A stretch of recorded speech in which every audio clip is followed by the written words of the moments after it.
സ്വപ്ന ജോലിക്കായി ഡൗൺലോഡ് ചെയ്യൂ CC learning app. Hi hello welcome to competitive cracker. Competitive ക്രാക്കറിന്റെ പുതിയൊരു വീഡിയോയിലേക്ക് സ്വാഗതം. ഞാൻ പ്രശാന്ത്. അപ്പോൾ നമുക്കറിയാം നമ്മുടെ സെറ്റ് പരീക്ഷയെ ബന്ധപ്പെട്ട് കുറച്ച് കാര്യങ്ങൾ നിങ്ങളോട് പറയാൻ വേണ്ടിയിട്ടാണ് ഈ ഒരു വീഡിയോ വന്നിരിക്കുന്നത്. നമുക്കറിയാം നമ്മളെ സെറ്റ് പരീക്ഷ എന്ന് പറയുമ്പോൾ ഒരു ക്വാളിഫയിങ് എക്സാം ആണ്. ആപ്ലിക്കേഷൻ കൊടുത്ത് തുടങ്ങിക്കഴിഞ്ഞു അല്ലേ?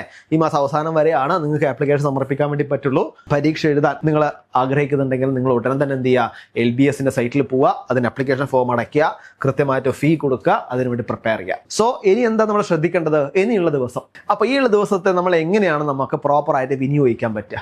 നമുക്കറിയാം നമ്മുടെ കൊമേഴ്സുമായിട്ട് ബന്ധപ്പെട്ട് പറയുകയാണെങ്കിൽ നമുക്കറിയാം അവിടെ സ്വാഭാവികമായിട്ടും അവിടെ എന്തുണ്ട്, പ്രോബ്ലം പേപ്പർ വരും, തിയറി പേപ്പർ വരും, ഇങ്ങനെയുള്ള ഒരുപാട് കാര്യങ്ങളുണ്ട്. മറ്റ് സബ്ജക്റ്റ് പോലെയല്ല.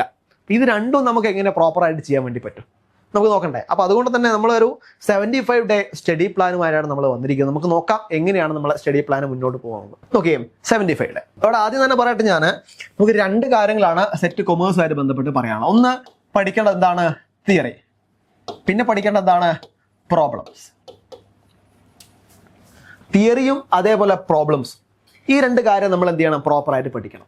അപ്പോൾ ഈ രണ്ട് കാര്യം പ്രോപ്പറായിട്ട് എങ്ങനെയാണ് നമ്മൾ പഠിക്കുക? നമ്മളെ സിലബസ് എടുത്തു നോക്കിയാൽ അറിയാം, ടോട്ടൽ നമുക്ക് 6 യൂണിറ്റുകൾ, അതേപോലെ ഓരോ യൂണിറ്റുകളും 5 മൊഡ്യൂൾ വീതമാണ് നമുക്കുള്ളത്.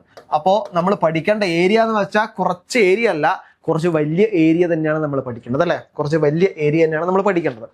അപ്പോൾ ഈ ഒരു വലിയ ഏരിയ എങ്ങനെ ഈ ചുരുങ്ങിയ ദിവസം കൊണ്ട് അല്ലെ ചുരുങ്ങിയ സമയം കൊണ്ട് നമ്മൾ എന്ത് ചെയ്യും? നോക്കിക്കഴിയും. ഇവിടെ പ്രോബ്ലം എന്ന് പറയുമ്പോൾ നിങ്ങൾ പേടിക്കണ്ട, നമ്മൾ ഫൈനൽ അക്കൗണ്ട് പ്രിപ്പറേഷൻ അങ്ങനത്തെ ഭീകരമായ 1-2 പേജുള്ള പ്രോബ്ലം ഒന്നും വരില്ല. കാരണം എന്താ, MCQ എക്സാം ആയതുകൊണ്ട് തന്നെ നമുക്ക് ചെയ്യാൻ വേണ്ടി പറ്റിയത് നമുക്ക് FM സൈഡിലുള്ള അല്ലെ, FM സൈഡിന് EBIT, EBT തുടങ്ങിയ കാര്യങ്ങളും, കോസ്റ്റ് ഓഫ് റിഡംഷൻ തുടങ്ങിയ കാര്യങ്ങൾ, അതുപോലെ കോസ്റ്റ് അക്കൗണ്ടിങ്ങുള്ള ചില ഏരിയകൾ, ജോബ് കോസ്റ്റിംഗ് ആണ്, അങ്ങനത്തെ ഉള്ള ഏരിയകൾ, ഈ കാര്യങ്ങളൊക്കെയാണ് എന്ത് വരിക, ഇക്വേഷൻ വെച്ച് ചെയ്യാൻ പറ്റിയ ഈസി ആയിട്ടുള്ള പ്രോബ്ലമാണ് നമുക്ക് ഉണ്ടാവുക. സോ അതുകൊണ്ട് തന്നെ ഓരോ ദിവസവും നമുക്ക് എങ്ങനെയാണ് പ്രോപ്പറായിട്ട് പഠിക്കുക നോക്കാം. നമുക്ക് കുറച്ച് ദിവസത്തെ നമ്മൾ കണക്കാക്കാണ്. നമ്മൾ 75 ഡേയിൽ ഒന്നാമത്തെ ദിവസം നമ്മൾ പഠിക്കുക യൂണിറ്റ് 1 ആണ്, ബിസിനസ് കോൺസെപ്റ്റ് ആൻഡ് സ്ട്രാറ്റജീസ്. അതിൽ പ്രധാനമായിട്ടും ബേസിക് ബിസിനസ് കോൺസെപ്റ്റ്, അതേപോലെ തന്നെ തോട്ടുകൾ അല്ലെ, ബിസിനസ് തോട്ടുകൾ തുടങ്ങിയ കാര്യങ്ങൾ. രണ്ടാമത്തെ ദിവസം നമ്മൾ പഠിക്കുന്നു planning, organising, staffing, directing, controlling. മൂന്നാമത്തെ ദിവസം ഓർഗനൈസേഷൻ ബിഹേവിയർ നമ്മൾ പഠിക്കുന്നു. നാലാമത്തെ ദിവസം സ്ട്രാറ്റജിക് മാനേജ്മെന്റ് നമ്മൾ പഠിക്കുന്നു അല്ലെ. ആദ്യത്തെ 4 ദിവസം കൊണ്ട് ഈ കാര്യങ്ങളാണ് നമ്മൾ എന്ത് ചെയ്ത് പഠിക്കുന്നത്. പിന്നീട് അടുത്ത ദിവസം തന്നെ നോക്കൂ, ഡേ 5 മൊഡ്യൂൾ 5 അല്ലെ, സ്ട്രാറ്റജിക് പ്ലാനിങ്, അതേപോലെ മറ്റുള്ള കാര്യങ്ങൾ നമ്മൾ നോക്കുന്നു. ഈ പഠിക്കുന്നത് പോലെ തന്നെ വളരെ ഇമ്പോർട്ടൻ്റ് ആണ് പഠിച്ച കാര്യങ്ങൾ റിവൈസ് ചെയ്യാൻ അല്ലെ. പഠിക്കുന്ന പോലെ തന്നെ വളരെ ഇമ്പോർട്ടൻ്റ് ആണ് പഠിച്ച കാര്യങ്ങൾ റിവൈസ് ചെയ്യാൻ.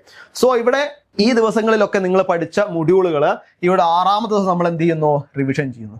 6ാമത്തെ ദിവസം റിവിഷൻ ചെയ്യുന്നു. പിന്നീട് കറക്റ്റ് ആയിട്ടുള്ള യൂണിറ്റ് എക്സാം അല്ലെ, നമ്മൾ ആ യൂണിറ്റിൽ നമ്മൾ എത്രത്തോളം പഠിച്ചു. അതായത് ഈ എക്സാം നടത്തുമ്പോൾ 2 ഉദ്ദേശങ്ങളുണ്ട്. ഒന്ന്, നമ്മൾ എത്രത്തോളം പഠിച്ചു എന്ന് നമുക്കറിയാം. നമുക്ക് സ്വയം നമ്മൾ എന്ത് ചെയ്യാം? വിലയിരുത്താൻ വേണ്ടി പറ്റും അല്ലെ. സ്വയം നമ്മളെ വിലയിരുത്താൻ വേണ്ടി പറ്റും. ഇനി എത്രത്തോളം നമുക്ക് മാറി ചിന്തിക്കണം എന്നും കൂടി നമുക്ക് എന്ത് ചെയ്യാൻ വേണ്ടി പറ്റും? അവിടെ മനസ്സിലാവും. അതേപോലെ തന്നെ അടുത്ത ദിവസം ഡേ 8 അടുത്ത യൂണിറ്റ് തുടങ്ങുകയാണ്. ബിസിനസ് എൻവയോൺമെന്റ് പോളിസിയാണ്, MIS തുടങ്ങുന്നു. ആദ്യത്തെ ദിവസം പഠിക്കേണ്ട ഏരിയ, പിന്നെ മൊഡ്യൂൾ 2 പോകുന്നു. ഇങ്ങനെ രണ്ടാമത്തെ യൂണിറ്റുകൾ നമ്മൾ കഴിയുന്ന സമയത്ത് ഡേ 13 കൂടി അവിടെ MIS കൂടി നമ്മൾ എന്ത് ചെയ്യും? മൊഡ്യൂൾ 5 യൂണിറ്റ് 2 നമ്മൾ എന്ത് ചെയ്യും? അവിടെ അവസാനിപ്പിക്കും 13ാമത്തെ ദിവസം. 14ാമത്തെ ദിവസം സ്വാഭാവികമായിട്ടും റിവിഷനും 15ാമത്തെ ദിവസം യൂണിറ്റ് എക്സാമും ഉണ്ടാവുക. അപ്പൊ ഇങ്ങനെ കൃത്യമായ ഇടവേളകൾ റിവിഷനും അതേപോലെ തന്നെ കൃത്യമായ ഇടവേളകളിൽ എക്സാമും നൽകിയിട്ടാണ് നമ്മൾ 75 ഡേ ബാച്ച് നമ്മൾ സ്റ്റാർട്ട് ചെയ്യുന്നത്. അപ്പോൾ കൃത്യമായുള്ള സ്ട്രാറ്റജി നമ്മുടെ കയ്യിലുണ്ട്. അതോടുകൂടിയാണ് നമ്മൾ മുന്നോട്ട് പോകുന്നത്. അത് തന്നെയാണ് നമ്മൾ ഫസ്റ്റ് ഒരു പോസ്റ്റർ നിങ്ങൾ കണ്ടില്ലേ, ഒരുപാട് ചിരികൾ നിങ്ങൾ കണ്ടില്ലേ. അപ്പോൾ അത് ആ ചിരികൾ സന്തോഷത്തിന്റെയും അഭിമാനത്തിന്റെയും ചിരികൾ തന്നെയാണ്. അതായത് ഞങ്ങൾ നേടി എന്നുള്ള ചിരി തന്നെയാണ്. ആ ചിരിയിലേക്ക് നിങ്ങളെയും ഞങ്ങൾ സ്വാഗതം ചെയ്യുന്നു. നമ്മളെ 75 ഡേ സെറ്റിന്റെ ബാച്ച് നമ്മൾ സ്റ്റാർട്ട് ചെയ്തിട്ടുണ്ട്. മിക്ക കോഴ്സുകളുണ്ട്, പക്ഷേ ഞാൻ കൊമേഴ്സ് ബാച്ചിനെ പറ്റി ഒന്ന് പറയുന്നതേ ഉള്ളൂ. കൃത്യമായുള്ള മെന്റർഷിപ്പ് സപ്പോർട്ടോടുകൂടി ലൈവ് സെഷനുകൾ, അതേപോലെ തന്നെ PDF മെറ്റീരിയലുകൾ, അതേപോലെ തന്നെ എക്സാമുകൾ, ഇങ്ങനെയുള്ള ഒരുപാട് ഫീച്ചേഴ്സോടുകൂടിയാണ് നമ്മളെ സെറ്റ് കൊമേഴ്സിന്റെ 75 ഡേ ബാച്ച് നമ്മൾ സ്റ്റാർട്ട് ചെയ്യും. ഇവിടെ എല്ലാത്തിൻ്റെയും എല്ലാ സബ്ജക്റ്റിൻ്റെയും അല്ലെ, ഒരു സബ്ജക്റ്റ് മാത്രമല്ല എല്ലാ സബ്ജക്റ്റിൻ്റെയും അവിടെ അവൈലബിൾ ആണ്. എന്നാലും കൊമേഴ്സിനെ പറ്റി ഞാൻ എന്ത് ചെയ്തു? ഒന്ന് കൂടുതലായിട്ട് സൂചിപ്പിച്ചു എന്നേ ഉള്ളൂ. അപ്പോൾ ഈ സെറ്റിന്റെ ഈ 75 ദിവസത്തെ ബാച്ചിൽ നിങ്ങൾക്ക് ജോയിൻ ചെയ്യാം. ഈ ബാച്ചുമായി ബന്ധപ്പെട്ട കാര്യങ്ങൾ അറിയാനും ബാച്ചിൽ ജോയിൻ ചെയ്യാനും നമ്മുടെ ബോർഡ് നമ്പർ ആയ 97 46 45 55 14 എന്നീ നമ്പറിൽ നിങ്ങൾക്ക് എന്ത് ചെയ്യാം? കോൾ ചെയ്യാം, കണക്ട് ചെയ്യാം.